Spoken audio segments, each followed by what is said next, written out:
You guys snapped a losing streak on Saturday, and also at the same time pick up your first conference victory. So I had to feel good to kind of end that streak and also get a win in the first CC2A play.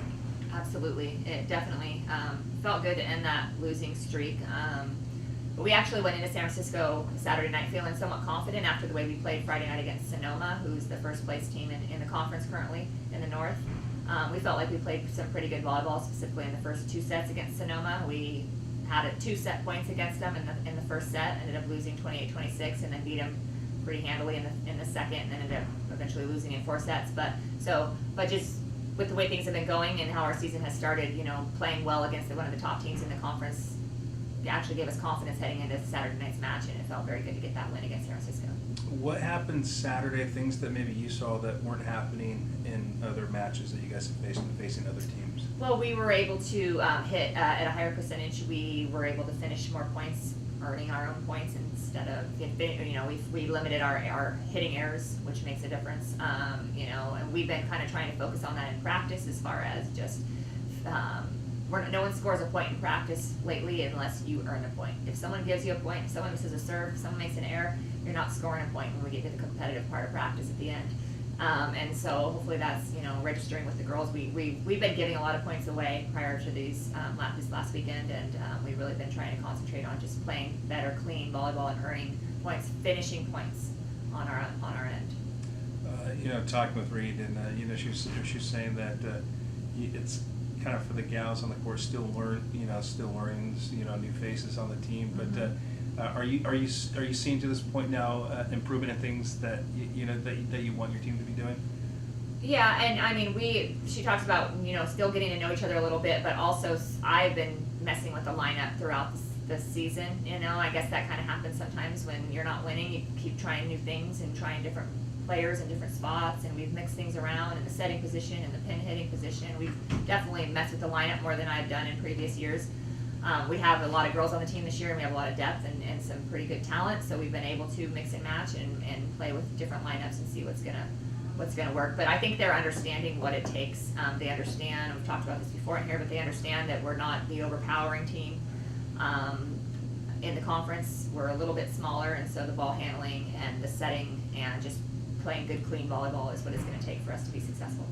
Will you switch a lineup just the way you guys are playing, and more that the team that you're facing, maybe, hey, this is going to be my best lineup, facing that team? It's really more based on Humboldt State volleyball. That's we're trying to get balance. This week we're changing it up just a little bit, not necessarily new players so much as trying to just rotate us, mix and match where we're starting everybody in the lineup, because we're a little out of balance right now as far as we have our 3 top hitters, boom, boom, boom, right next to each other. We gotta mix them in there a little bit more, because we are, and also we need to get more contributions from more players on the team. We're riding a couple of girls right now.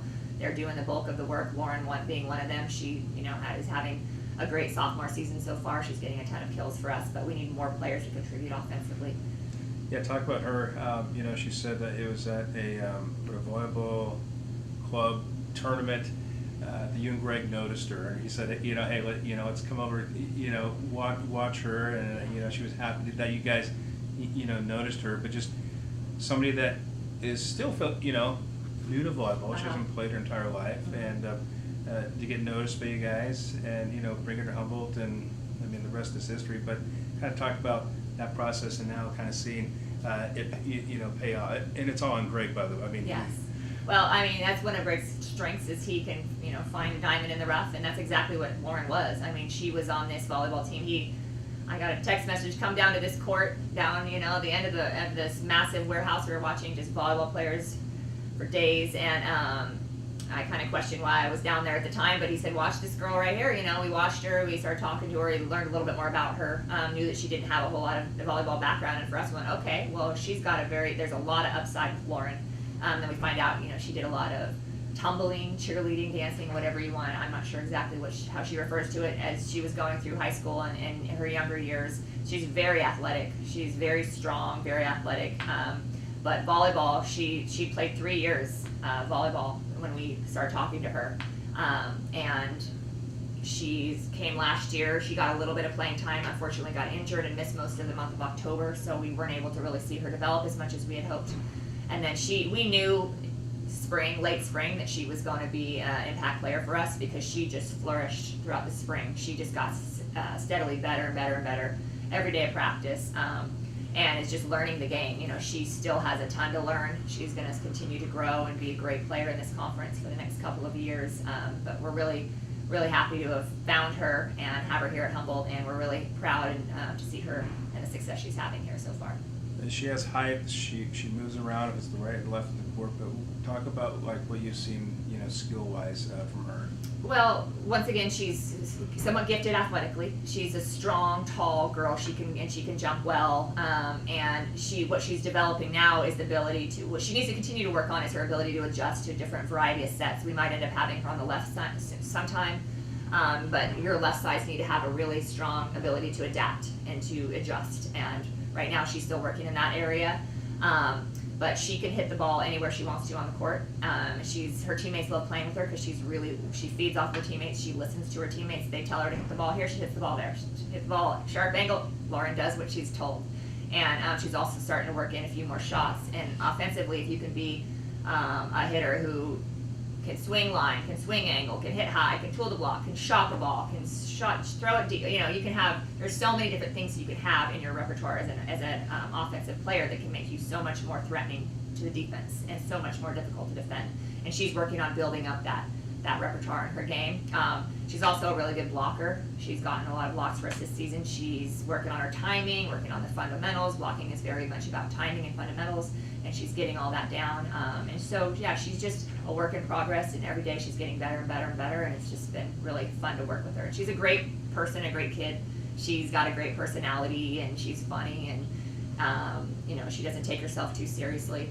So she's well liked by her teammates and her coaches, and she's got a bright future. This keeps on happening. You guys have to start going to cheerleading camps to get the more Yeah, athletes. yeah, right, exactly.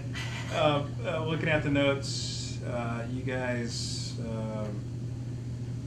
where are you guys this week? We're at Dominguez in LA. We start at Dominguez on Friday. All right, so Dominguez. Kind of talk about just Dominguez and that Southern California road trip this week.